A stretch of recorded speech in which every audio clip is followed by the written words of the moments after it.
Welcome to lecture 4.2 of linear algebra methods in finding the determinant. At the end of this discussion, you should be able to find the minors and cofactors of a matrix, use expansion by cofactors to find the determinant, use the pivotal method, and use elementary row operations in reducing higher order matrices. In the previous lesson, we discussed about the theorems and properties of determinants.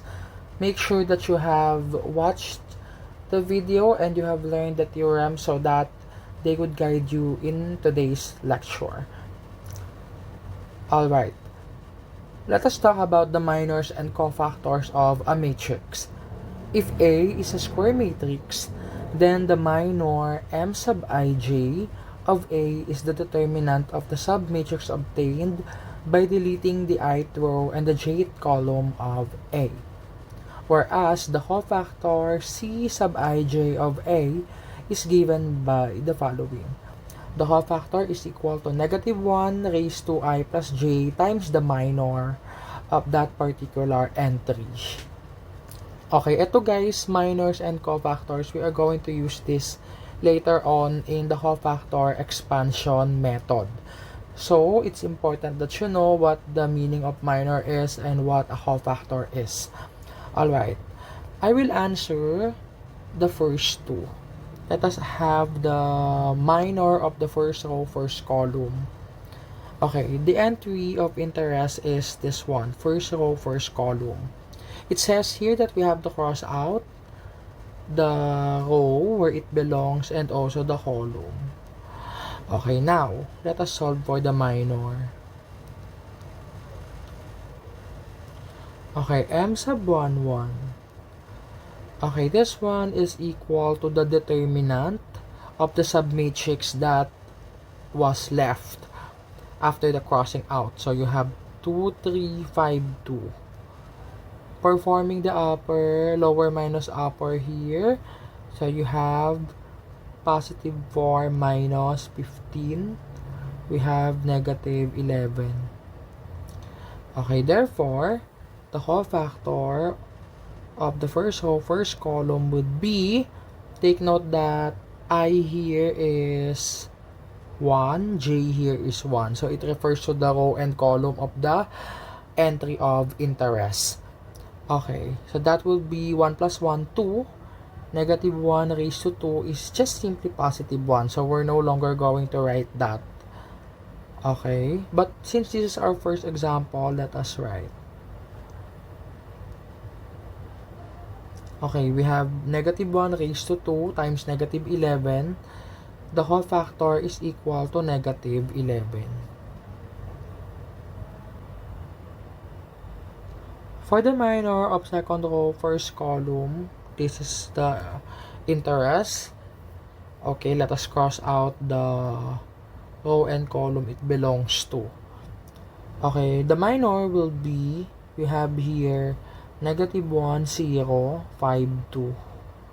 Applying the upper and lower method, the basket method, we have negative 2. Okay, next. C sub 2, 1, the cofactor of the second row, first column entry. Okay, dito, take note na we have negative 1, second row plus first column. So, this will be negative 1 raised to 3. This is negative 1. Okay, take note para hindi na natin isusulat etong part na to. We can actually refer to the convention, sign convention. Okay, the sign convention for cofactor is this one. Positive, negative, positive, negative, negative, positive, and so on. Okay, second row, first column, negative yung kanyang magiging sign sa harap. So, that will be the locator, the sign of the locator. So, we have negative. Okay, dahil doon sa negative 1 raised to 3, and then negative nitong minor. Okay, negative, negative. So, our answer is positive 2. The cofactor of the second row, first column entry is equal to positive 2.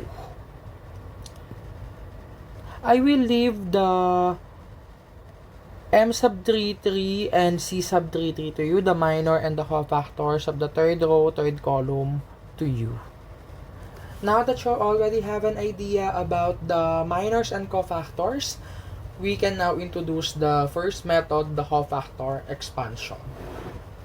If A is an n by n matrix, then its determinant is the sum of the expansion of the ith row or the jth column such that the summation of the product of each entry of that row or column times its cofactor is equal to this sum. Okay, the first one is the row expansion and the second one is the column expansion. It actually depends on you if you want to expand a row or a column. It actually depends on the convenience and the given. These are the detailed steps. Choose a row or column that you wish to expand. Tip: choose the row or column with most zeros if there is. For the chosen expansion row or column, multiply each entry to its corresponding cofactor, then the sum of these products is the required determinant. Okay, take note that you are going to multiply the entry of the expansion row or column to its cofactor. But, according to the definition of cofactor, you have negative 1 raised to I plus j. And then, yung kasunod nito, yung minor, right? Okay, yun nga lang, dahil marami tayong isusulat, eto, pwede na natin tong skip. Tingin na lang kayo dito sa sign convention. Kung eto yung expansion row nyo, bawat coefficient, susundin nila to. Okay, second row, first column, second row, second column, second row, third column, and so on. Para hindi na natin susulat etong part na may negative 1. Okay? Pero kung gusto nyo pa rin naman isulat, that will be totally okay. We have here 4 examples. I will leave number 3 and number 4 to you as an exercise. I will answer number 1 and number 2. Number 1. Take note that this has been answered in the previous lecture video, in the previous lesson. Okay. We are going to choose an expansion row or column with a 0 in it. In this example, fortunately, meron tayong column and row na may 0. Pero isa lang pipiliin natin sa kanila. In this case, pwedeng ito piliin natin, itong row 1. Okay, this one is our expansion row. Okay? Sige. Let us now do the determinants using cofactor expansion. Okay, the determinant of C, we are going to expand this one. How? These are the coefficients. 3, negative 1, and then 0. Take note na itong 3, negative 1, 0, nasaan to sa sign convention? Positive, negative, positive. Ayan, saka natin lalagyan ng sign. So, yung 3, positive, so hindi na natin yan lalagyan ng plus. And then yung negative 1, negative yan. So, lalagyan natin ng negative dito sa harap. And then yung 0, obviously, plus lang yan. Kahit na hindi na natin yan ilagay. Okay? Next. 3 times the minor. Siyempre, minor na lang yan kasi in-apply na natin yung sign convention. Okay, 2, 3, 5, 2. Okay, tapos, minus negative 1 times 1, 0, 3, 2. Take note ha, minor na yan. Kasi nga, kung cofactor yung term na gagamitin mo, hindi dapat natin in-apply yung sign convention. Okay, tapos yung pinakahuli, dahil first example pa lang naman, sulat natin yung para kay 0. But, in practice, kahit hindi mo na isulat yung 0, kasi sayang lang. Magsi-0 din naman yan. Okay, here, the answer is 3 times the quantity 4 minus 15 and then plus positive 2 only. Okay? Lower minus upper. Okay, here we have 3 times negative 11. Be careful with the parentheses ha. Don't forget to place a parenthesis here. Negative 33 plus 2. Therefore, the determinant of matrix C is equal to negative 31. Take note that this is the same as what we have got earlier in our previous lecture video. Here in cofactor expansion, you will notice that when we solve 4x4 or 5x5, it will be really tedious. Now, we have additional theorem in the determinants. Do you know that elementary row operations can also be used in the determinant? We have the 8th theorem. Let A and B be square matrices if B is obtained from A by adding a multiple of a row of A to another row of A. Then the determinant of B is equal to the determinant of A. Take note that we have already discussed about the elementary row operations in the previous modules. We are going to do that here in the matrices and you will see that it will yield the same answer. Okay. We are going to perform also column switching, row switching according to the theorem of determinant. Okay, take note that the determinant of C is equal to negative 31 as we have solved. Okay, the first step that we are going to do is to get the determinant, to write this in the determinant form.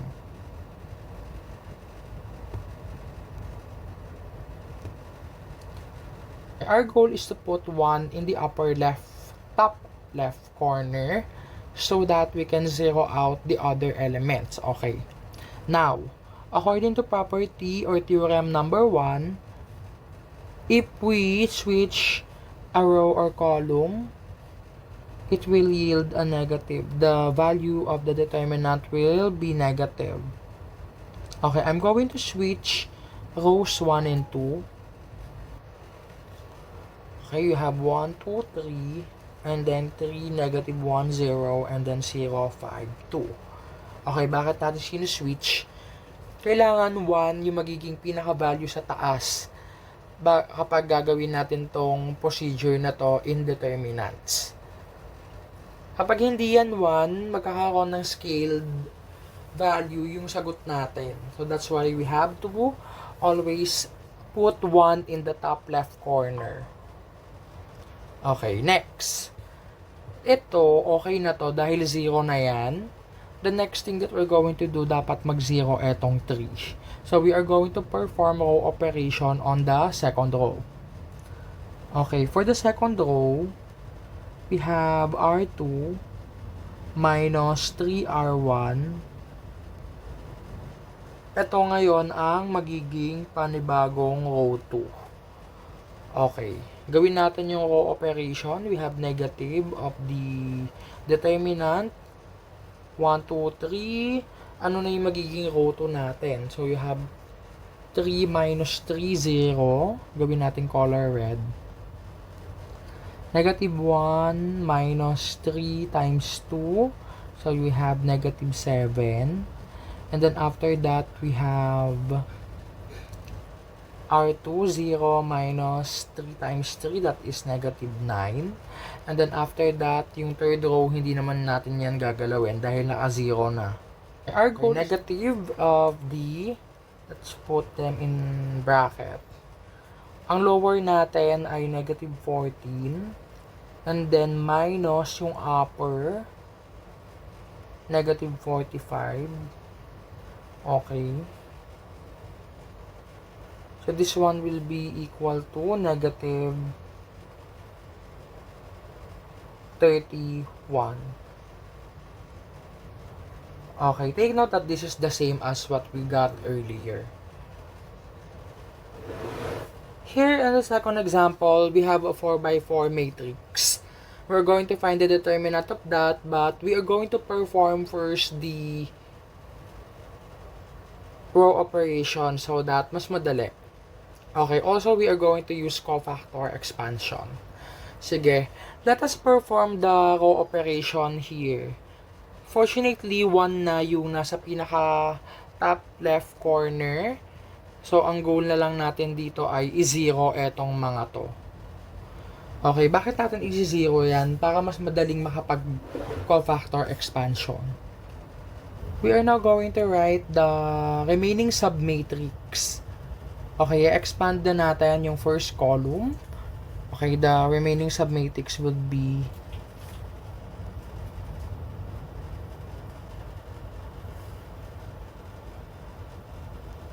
okay, for the lower, we have negative 90.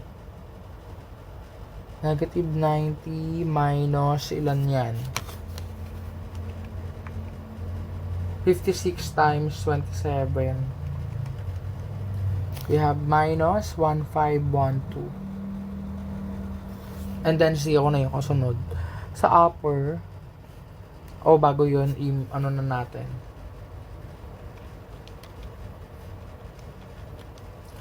We have negative 1602.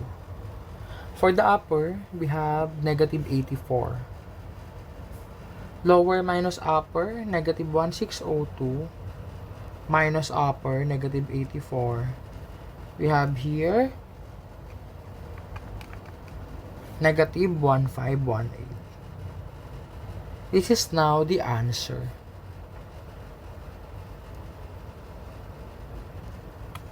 Please answer number 3 and number 4 as your exercise.